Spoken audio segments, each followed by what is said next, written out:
Buenos días. Dándole continuidad a las unidades temáticas, el día de hoy vamos a hablar de la unidad número 3, referida a metodología de la educación comparada. En este aspecto vamos a trabajar los procesos y los procedimientos de los cuales hace uso la metodología la metodología de la cual hace uso la educación comparada para llegar a lograr su fin ideal. Vamos a trabajar lo que son los modelos teóricos y metodológicos de la educación comparada, el método de trabajo de la educación comparada, las fuentes de la investigación comparativa como final vamos a trabajar cuál es el fin de la educación comparada a nivel mundial. Vamos a hablar de lo que son los modelos teóricos y metodológicos. De acuerdo a su punto de estudio, los modelos teóricos y metodológicos de la educación comparada pueden ser, desde el punto de vista académico, el cual está encargado de estudiar el cuerpo de teorías, todo lo que tiene que ver con el bagaje de la parte académica, la parte cultural, la parte de las teorías, del conocimiento que me van a generar un aprendizaje de la educación. Desde el punto de vista profesional, se encarga de trabajar lo que tiene que ver con formar profesionales de la educación comparada. Desde este punto de vista, vamos a trabajar lo que son los modelos teóricos y los pasos que se requieren para formar personas o profesionales referidos a la educación comparada. Y finalmente, lo que es la parte de intervención, que tiene que ver con ejercer la toma de decisiones de la política educativa. Debemos tomar en cuenta de que en función de la política educativa se van a dar los sistemas educativos en cada una de las diferentes estados-naciones. Y cada uno de estos modelos tiene sus propios procedimientos y sus propias formas de dar la enseñanza. Lo que vamos a hacer es conocer cada uno de ellos y hacer una comparación, un contraste entre cada uno de ellos. Ahora bien, dándole continuidad con los modelos teóricos y metodológicos, tenemos que desde la perspectiva de García Garrido se encuentran las corrientes que fundamentan a la educación comparada en historicista, positivista, relativista, fenomenológica, modernizadora, resolución de problemas, crítica y sistema mundial. De acuerdo a este autor, García Garrido, esas son las 8 perspectivas teóricas, ¿sí?, de las cuales él considera que se fundamenta la educación comparada. En este sentido, dicho autor hace mención que la perspectiva historicista se refiere a la descripción e interpretación de los sistemas educativos en cuanto a su contexto histórico. Es un punto muy importante porque hay un dicho por ahí que reza que es bueno conocer el pasado para saber hacia dónde vamos. Entonces, desde el punto de vista, desde la perspectiva teórica y historicista, lo que busca es conocer el origen de cada uno de los sistemas educativos de cada una de las diferentes naciones para entender el porqué de la educación actual.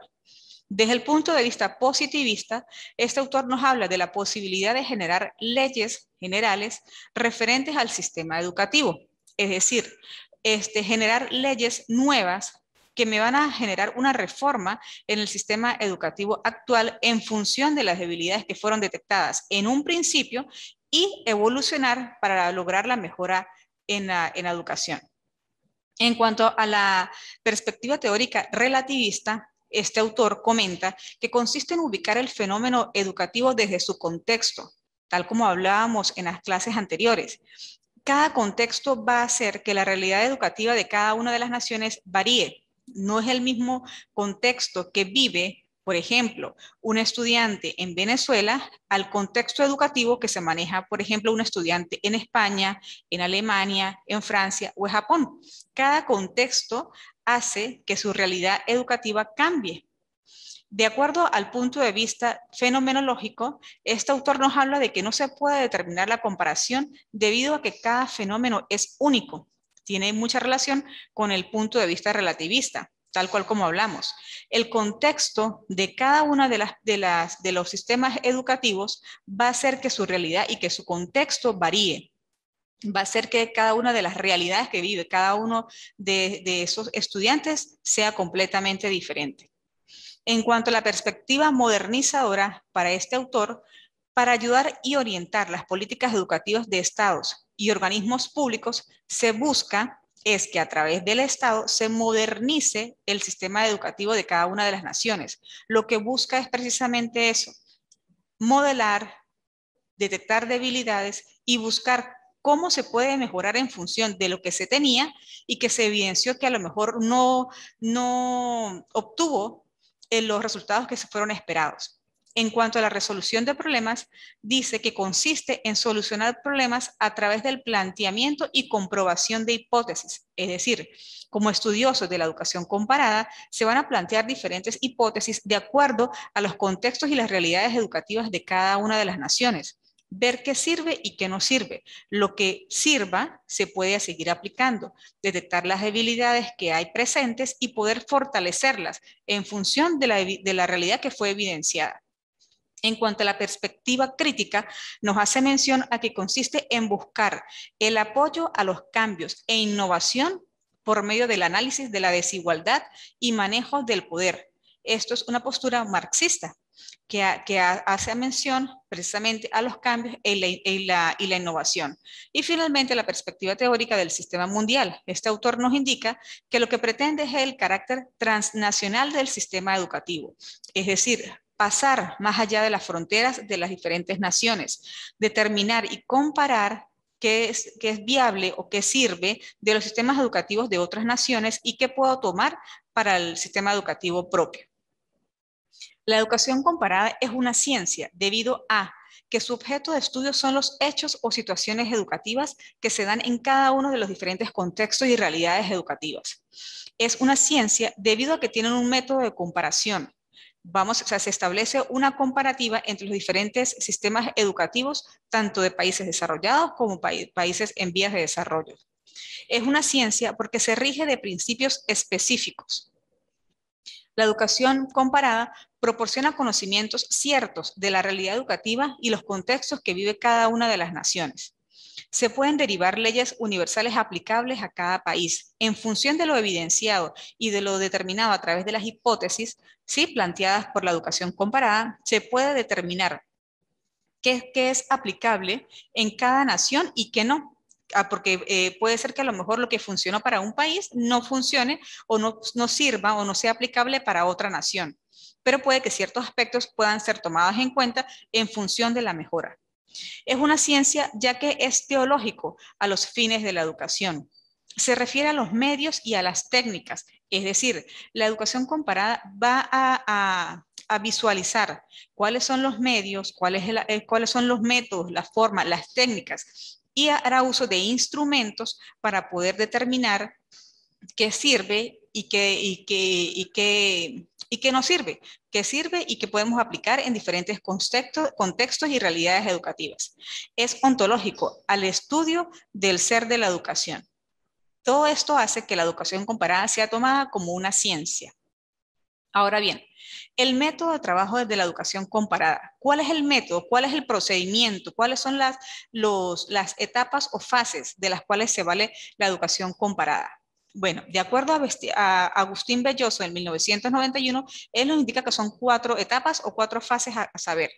La fase de descripción, interpretación, yuxtaposición y la etapa de comparación. En la etapa de descripción, dice este autor que se fundamenta en la realidad a comparar. Se obtiene y se ordena generando una forma de ver la realidad. En esta etapa, lo que se va a hacer es, como su palabra lo indica, una descripción, un desglose de lo que se ve, de lo que se visualiza, de lo que hay en cada uno de los contextos y realidades educativas, sin ser subjetivo, sino simplemente de manera objetiva y crítica, hacer una descripción de la realidad que hay. ¿Sí? ¿No? O sea, vamos a describir lo que hay en cada uno de los sistemas educativos, sin críticas, sin cuestionamientos, simplemente de la manera más objetiva posible, describir la realidad y el contexto educativo que se encuentra. Desde la etapa de la interpretación, este autor nos indica que intenta dar explicaciones sobre el fenómeno estudiado, trata de encontrar el porqué y el para qué de las descripciones hechas. Es decir, al momento de hacer la descripción de la realidad que se vive, en un sistema educativo, dependiendo del punto geográfico en el cual se encuentre, simplemente se va a hacer una explicación del por qué y el para qué se aplica el sistema educativo de dicha forma, ¿sí? Ya hemos hablado de que por lo menos, de que la realidad que vive una nación dista mucho de la realidad que se encuentra en otro punto geográfico. Pero entonces se hace una valoración de qué es lo que hay en cada una de las naciones, el por qué se hace de esa manera y el para qué, cuál es el beneficio al estudiante. En relación a la yuxtaposición, en esta etapa, este autor dice que tiene como finalidad colocar ordenadamente en paralelo los elementos del sistema educativo sobre los que se vienen trabajando.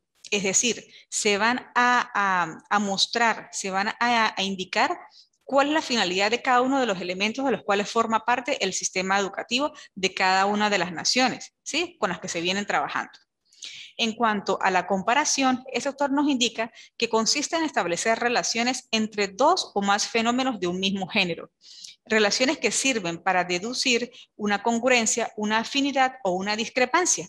Es decir, al momento de yo realizar una comparación entre dos o tres elementos que conforman parte de un sistema educativo, lo que yo voy a hacer es saber cuáles son los puntos en común, cuáles son sus diferencias y poder sacar como una conclusión general tanto de lo que es común como de lo que no es común entre ambos sistemas educativos, dependiendo de la ubicación geográfica, tanto de países desarrollados como países en vías de desarrollo. Ahora bien, cuando hablamos de las fuentes de la investigación comparativa, se puede señalar la utilidad y finalidad de los estudios comparados como una disciplina científica, ya que la misma ayuda a conocer y comprender la actuación educativa en diversos países, pueblos y regiones. El conocimiento de otros sistemas educativos, pues permite una profunda visión y una mejor comprensión del propio sistema. En este punto es importante hacer un alto para reconocer lo siguiente. Cuando trabajamos los sistemas educativos y los analizamos y los comparamos, no solamente estamos comparando el sistema educativo que vamos a hacerle la evaluación, ¿sí? La crítica, el análisis, no. Simplemente vamos a hacer una visualización de qué es lo que tiene cada uno de esos sistemas educativos y vamos a entonces ahí sí hacer una autocrítica y una autorreflexión sobre el propio sistema educativo que se mantiene en nuestra nación para poder cotejarlos y ver qué me sirve y qué debo yo mejorar. En relación a los conocimientos sobre los sistemas educativos, ajenos y propios, estos pueden favorecer la comprensión de las principales tendencias de la educación mundial y la elección de futuros educativos mejores. Es decir, al hacer un estudio de los sistemas educativos de otras naciones y cotejarlos y compararlos con el propio, esto permite comprender cuáles son las tendencias que se manejan actualmente a nivel mundial. Recordemos que estamos en un mundo globalizado y, las tendencias educativas son amplias, las tendencias educativas son fáciles de conseguirlas, son fáciles de poder visualizarlas y poder aplicarlas a cada uno de los sistemas educativos siempre y cuando sean adaptadas, se puedan adaptar. Otra utilidad y finalidad de los estudios comparados nos permite desde el punto de vista científico como un instrumento para la elaboración y ejecución de innovaciones educativas y un valioso auxiliar de la política educativa de los gobiernos.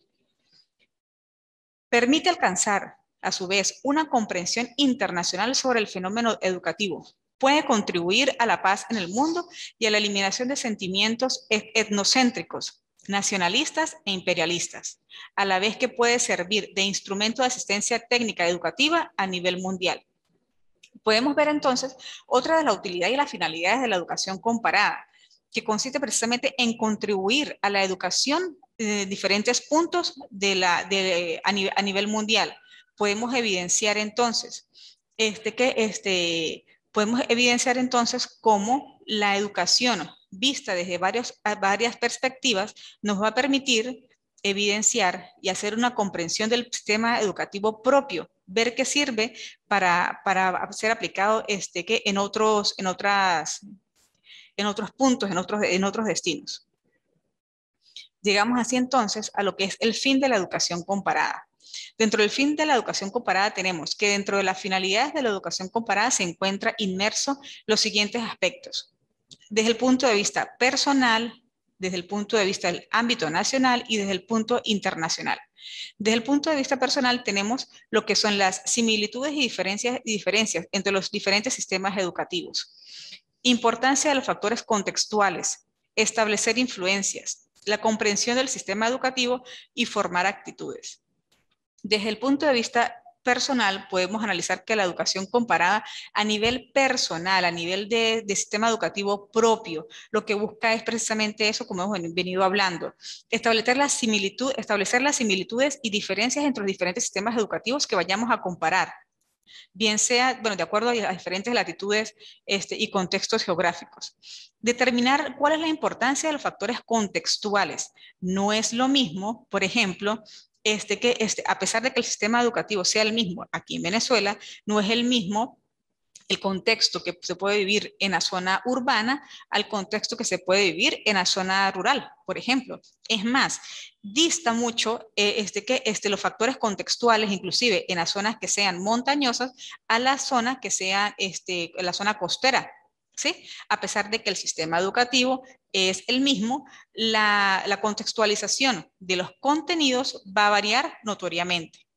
Establecer influencias y hacer una comprensión del sistema educativo. En este punto, la educación comparada nos hace un llamado y una reflexión a analizar el sistema educativo propio, a formar actitudes que permitan una mejora en el sistema educativo, de modo de que el estudiante adquiera lo mejor de cada uno de los sistemas educativos. Desde el punto de vista del ámbito nacional, el fin de la educación comparada lo que busca es identificar el porqué de los fracasos y los éxitos, determinando qué sirve y qué no sirve, y en función de las debilidades, procurar convertir esas debilidades en fortalezas. Desde otro punto de vista nos indica fijar metas para la excelencia, tal como lo estamos hablando. La búsqueda de la educación es precisamente eso, la excelencia a través de la constancia, la perseverancia, la disciplina, determinar y aplicar los cambios que sean necesarios aplicar en función de la mejora académica. Conocer la posición del sistema educativo propio en relación con el ranking de los sistemas educativos a nivel mundial. En el caso de Venezuela, Venezuela se encuentra ubicada en el ranking 45 de 61 de la posición del sistema educativo a nivel mundial. Ser objetivos en la adopción de sistemas. Hay que ser autocríticos y determinar qué es importante adoptar de otros sistemas educativos que propicien la mejora en los contextos educativos. Y otro punto importante desde el ámbito nacional es la innovación, lo que es la innovación educativa, lo que es la globalización, lo que es el cambio, lo que son las mejoras que tengan que ver en función de la educación de calidad. Y desde el punto de vista internacional, el fin de la educación comparada es formular problemas de carácter internacional, determinando a su vez qué sucede a nivel internacional, qué problemas desde el punto de vista educativo se dan en otras zonas o puntos geográficos que pudiesen afectar o no al propio. Iniciar programas de ayudas en caso de que sean necesarios.